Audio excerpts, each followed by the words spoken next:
Hola, ¿qué tal amigos? Bienvenidos a la silla del director. Estamos de regreso después de las vacaciones decembrinas. Obviamente, como podrán darse cuenta, tuvimos un poquito de frío por estos rumbos, pero estamos de regreso. Y qué mejor que este frío ambiente justo para hablar de esta gran película que se acaba de estrenar en Netflix, pero que se estrenó, si no me equivoco, en el Festival de Venecia 2023. Estamos hablando de La Sociedad de la Nieve, una película de J. Bayona y que no solo está ambientada en Latinoamérica, con actores y reparto latinoamericano, pero es la selección oficial de España para competir por los premios Oscar. Entonces, vamos a hablar de qué va La Sociedad de la Nieve. En octubre de 1972, un equipo universitario de rugby sale de Montevideo, en Uruguay, rumbo a Santiago de Chile para un torneo internacional de rugby, obviamente, acompañados por sus amigos, algunos familiares y otras personas que se afanaron. Los 45 pasajeros del vuelo 571 salieron el 13 de octubre de 1972 sin pensar que para la mayoría de ellos este sería el último viaje que tomarían. Y para el resto, que se enfrentarían a más de 70 días atrapados en la inmensidad de los Andes. ¿Qué es lo que un grupo de chicos universitarios estaría dispuesto a hacer para sobrevivir? La Sociedad de la Nieve no solo vemos este gran desastre de la aviación, esta gran película de, como ya lo hemos visto antes, naturaleza contra humanidad, sino una entrañable historia de hermandad, supervivencia y cómo el deseo de vivir aparece en los lugares más recónditos e inhóspitos del planeta. Pues bueno, esta es una historia que ya conocemos, obviamente, o sea, no hay spoilers. Pasó en 1972, hubo una película mexicana en el 76, después una película hollywoodense en el 92, me parece, donde sale Ethan Hawke, que es el que recuerdo ahorita, que se llama Viven, que es la que todos vimos en México, por lo menos en nuestra infancia, nuestra adolescencia en Canal 5, y quedamos sorprendidos por los actos que se cometían en dicha película, ¿no? Y ahora vuelve esta película sobre el mismo desastre, ¿no? Entonces, vamos a hablar un poquito de la producción, quién está detrás de y por qué consideramos que es una valiosa película para ver en estos días en Netflix. Esta película es escrita y dirigida por J. A. Bayona, que ya conocemos de, ahorita vamos a ver en qué más ha trabajado, ¿no? Pero está basada en el libro del mismo nombre, escrito por Pablo Bierchi, o Bierchi, no sé cómo se pronuncia, quien es un escritor y periodista uruguayo, quien publicó este libro bajo ese nombre en 2009 y que en 2016 volvería a esta tragedia con Tenía que sobrevivir, acompañando a Roberto Canesa, que es uno de los supervivientes, a contar su versión de los hechos, ¿no? Entonces, algo que no se sabe mucho, que no se sabía mucho sobre esta película antes de hacerla, es que el libro escrito por Pablo Bierchi, o sea que es una vista un poco más personal de lo que se vivió o de lo que se sabía hasta el momento, porque el mismo Pablo era conocido de algunos de los supervivientes o de algunos de los pasajeros en este vuelo. Fueron a la misma escuela, etcétera, ¿no? Entonces tuvieron la oportunidad de abrirse un poco más con él y contar cosas que tal vez hasta ese punto eran desconocidas. J. A. Bayona, Juan Antonio Bayona, si no me equivoco, saltó a la fama internacional en 2007 con una gran película de terror española llamada El Orfanato, de la mano de Guillermo del Toro como productor. Después de esto, hizo un salto así monumental al cine hollywoodense con una película de desastres naturales como esta, que se llama Lo Imposible. Esta película salió en 2012 y también está basada en una historia real sobre un tsunami que llegó a Tailandia en 2004. Aquí teníamos a Obi-Wan Kenobi, se llama, bueno, Obi-Wan Kenobi, Naomi Watts, las primeras apariciones así muy, muy importantes de Tom Holland, entre otros cuantos, ¿no? Después de esto lo vimos en El Reino Caído de Jurassic World en 2018, antes una película que se llama Cuando un monstruo llama o algo así, y más recientemente también dirigió los primeros dos episodios de la cinta, perdón, de la serie de Los Anillos de Poder. En un inicio pensé que él se iba a hacer cargo de toda la temporada, pero a final de cuentas creo que no llegaron a algún acuerdo muy interesante, entonces solo dirigió los primeros dos, ¿no? Otros dos puntos a resaltar en la parte de la producción de la película es la música y la fotografía. Primero vamos con la música, ¿no? Michael Giacchino, quien ya ganó un Oscar por hacer la música de Up, esta película animada, bueno, sí, de Disney, Pixar, que es muy, muy buena.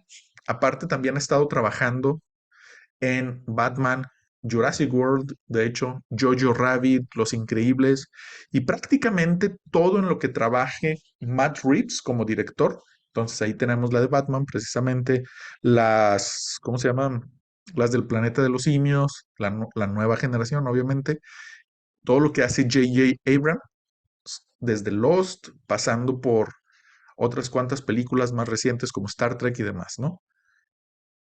Y parece ser que también ya está trabajando como compositor de cabecera de J. Bayona, ya que lo vimos desde su película del 2012, Lo Imposible. Desde ahí hasta el momento, todas las películas ha hecho la música Michael Giacchino, que es muy, muy bueno. Y en fotografía, algo muy interesante es que tenemos a Pedro Luque.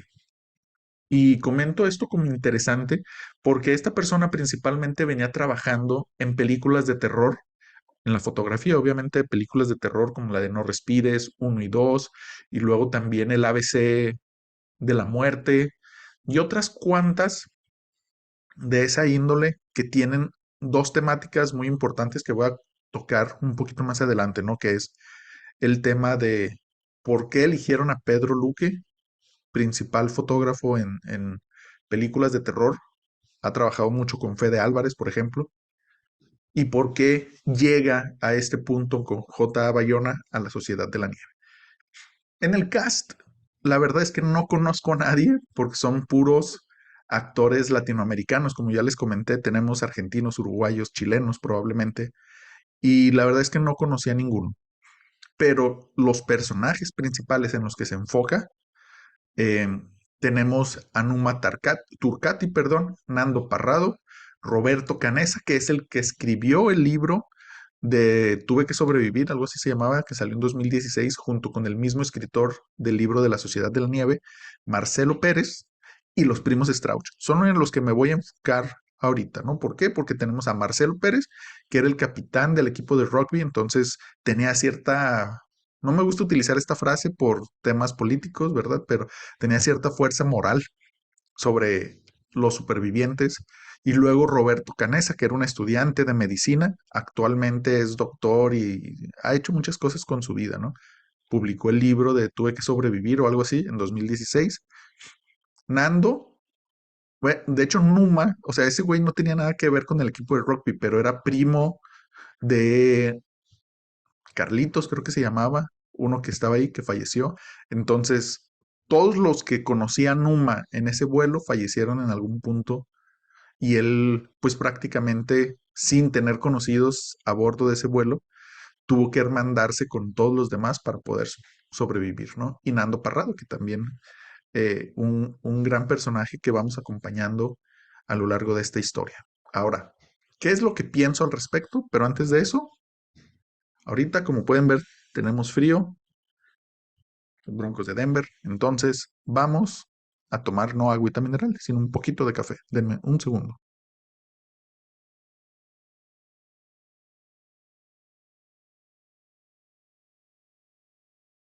Bueno, ahora sí, amigos, ¿qué es lo que realmente creemos de esta película?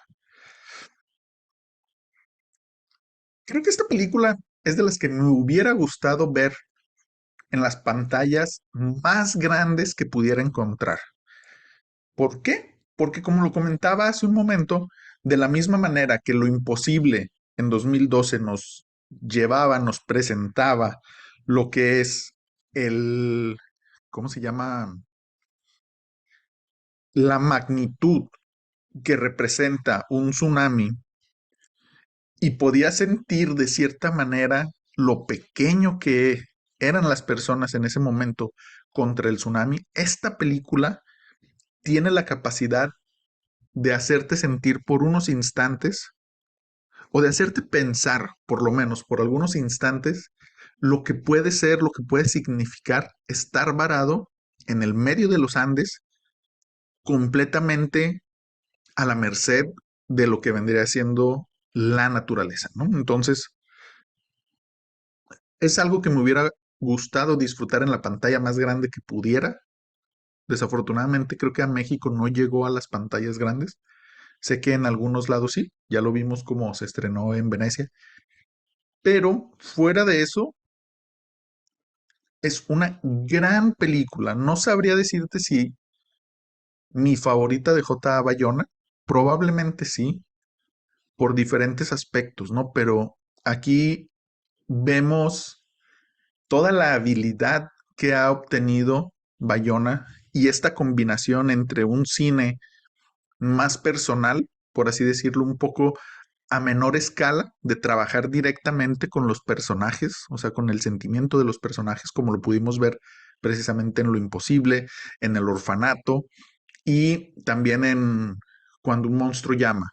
Pero al mismo tiempo podemos ver cómo combina sus recursos entre este tipo de historias más personales, más centradas en la persona, en el cambio, en lo que piensan, en lo que sienten y en lo que están viviendo, versus las películas a gran escala de destrucción masiva, etcétera, ¿no? Que pudieran ser películas como Jurassic World, que es la de The Fallen Kingdom, creo que se llama, que es la segunda de esta nueva trilogía, que me parece la más interesante de las tres, pero también, o sea, una gran escala, algo enorme, y también el tema de, se me fue la otra película que quería platicar, o sea, de lo que ha hecho Bayona. Mm, mm, mm, mm, mm. Bueno, sí. Esto, y también la grandeza, por así decirlo, en cuestión de presupuesto, producción de los Anillos de Poder, ¿no? Entonces, estos dos mundos se combinan en la Sociedad de la Nieve. Y esto es muy interesante porque, a diferencia de lo que vimos en la película que nos traumó en los noventas por, ¿cómo se llama? Viven, que veíamos por Canal 5, gracias Canal 5 por todos los traumas. Pues bueno, ahí se enfocaban ligeramente un poquito más, tal vez en el morbo este de, por cierto, spoiler, de, híjole, es que se están comiendo a los otros supervivientes, que, bueno, no supervivientes, a los que ya se murieron, ¿no? Se los están comiendo y bola de caníbales y esto, lo otro.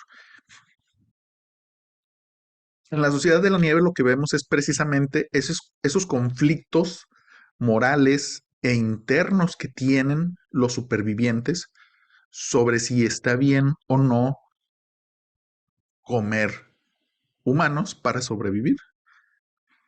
Y aquí lo vemos porque, bueno, según tengo entendido, el equipo de rugby donde venían ellos era como de una escuela con ciertas inclinaciones religiosas y aparte algunos de los personajes en los que nos enfocamos, si no me equivoco, Nando es uno de ellos, pues tenían obviamente este conflicto de, no, es que no nos podemos comer a nuestros amigos, bla, bla, bla, no sabemos si es legal. Inclusive hay un momento como de unos 5 minutos en donde empiezan a discutir este punto, ¿no? Más allá de lo moral, si pudiera ser legal, si llegaran a sobrevivir, si los pudieran meter a la cárcel porque pues estaban comiendo personas, ¿no? Entonces comentaban en cierto punto que esto pudiera ser como con la donación de órganos, ¿no?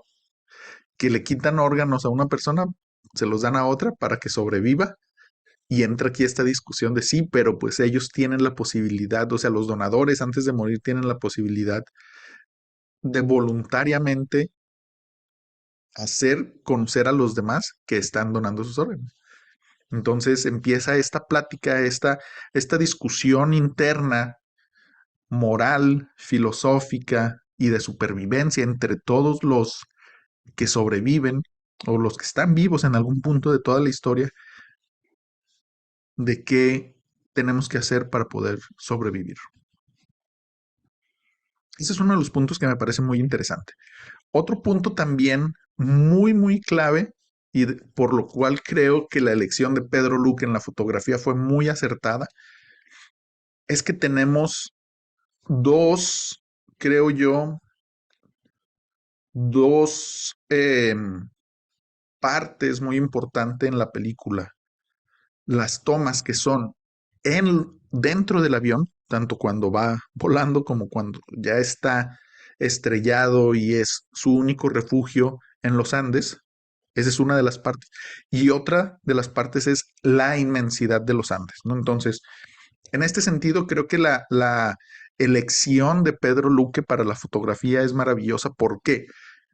Porque podemos ver el terror que es estar en este avión estrellado en los Andes, cubiertos de nieve, con gente muriendo a tu alrededor de una manera muy cercana, ¿no? O sea, hay muchos close-ups de los actores, de la gente que está muriendo antes y después de morir, del sufrimiento que están viviendo alrededor estos días antes de que empiecen a comer carne humana, en los que se ve el hambre, se ve la desesperación de la gente que aún está con vida, mientras hay otras personas a su alrededor sufriendo, pero al mismo tiempo también podemos ver el terror en las tomas de exterior, donde podemos ver cómo están prácticamente solos en la inmensidad de los Andes.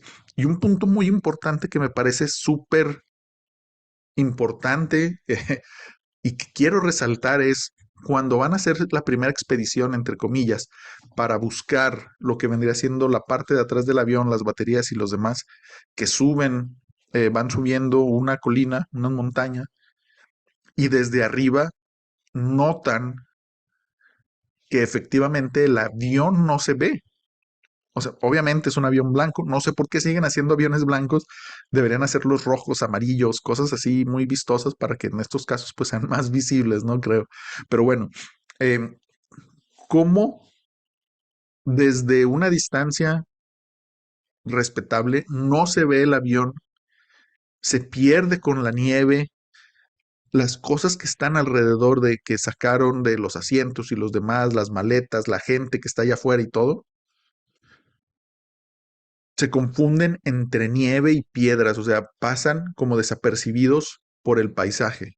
Entonces aquí una vez más vuelve el terror del por cuál está esta dirección de J. A. Bayona con la fotografía de Pedro Luque muy bien ambientados porque a pesar de que no son lugares cerrados, a pesar de que el peligro de muerte no viene de otra persona, es la naturaleza contra ti. Entonces aquí en este punto nos damos cuenta que realmente los aviones que están pasando alrededor de ellos, buscándolos, entre comillas, por lo menos los primeros 10 días, pues es prácticamente imposible que se den cuenta que están ahí. Entonces es como que otra realización del horror, de la pérdida de esperanza que tienen estas personas en este punto de la historia y cómo todo lo que creían y pensaban, pues está yendo al carajo, básicamente.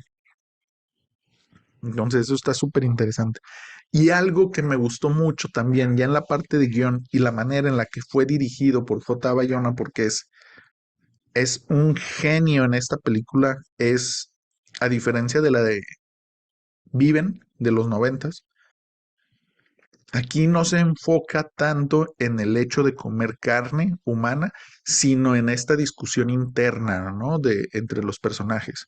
Pero hay una parte muy importante donde los primos Strauch eran los encargados, por así decirlo, de seleccionar la carne que iban a cortar de las personas para dárselas al resto de los supervivientes. En total sobrevivieron 19 personas de los 45 que iban, o 16 creo.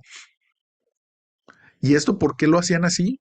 Porque querían quitarles esa carga emocional a los demás de saber a quién te estás comiendo, ¿no? Entonces es como que, híjole, pues sé que la persona que me estoy comiendo puede ser mi conocido, puede que no, porque como les comentaba, no todos eran amigos, había gente que tal vez algunos eran amigos de Numa o familia, pero no de Roberto o no de Marcelo, entonces como que esta discusión de, ok, sé que estoy comiendo carne humana, pero no sé de quién sea, entonces como que le quitas de cierta manera esta carga emocional y esta responsabilidad a la gente que está sufriendo dentro del avión, a los heridos, etcétera, y la asumen los primos Strauch, ¿no? Pero ¿qué es lo que pasa? Que llega un punto en que estos cuerpos empiezan a acabar y es donde tienen que empezar a comer gente con la que convivieron en el avión estos últimos días, pero que poco a poco han ido muriendo.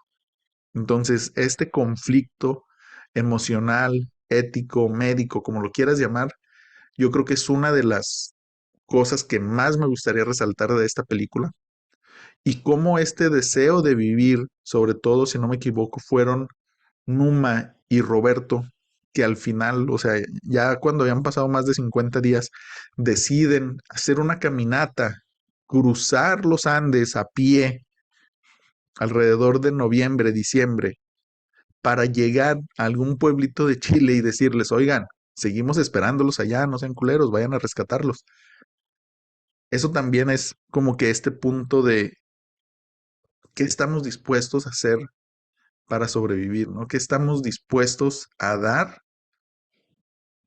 para poder seguir en en este emocionante mundo 2020? Ah, no, estos eran los 70. Sí, entonces sí tenían razones para vivir.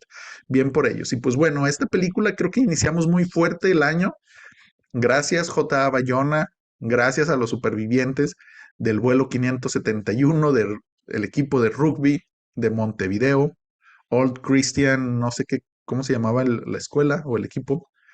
Y gracias a Netflix por traernos esta gran película. Les recomiendo que vayan a verlo. Aprovechen ahorita que todavía está haciendo frío, como pueden ver en estas regiones, para que se sientan más en el mood de superviviente de los Andes. Y esta película la vamos a calificar con 4 Christopher Nolan, porque así de buena creo que es. Esperemos y sea una buena señal para lo que se viene en 2024 en cuestión de cine. Y vayan a seguirnos en todas nuestras redes sociales, que se vienen cosas muy, muy, muy interesantes. Y obviamente también la entrega de los Oscars 2024, que la estaremos cubriendo, estaremos haciendo las reseñas especiales de todas las películas nominadas, etcétera. Y déjenos su like, déjenos su comentario. ¿Cuál fue su personaje favorito dentro de los supervivientes de la Sociedad de la Nieve? Muchas gracias y nos vemos el siguiente episodio, La silla del director. Hasta luego, amigos.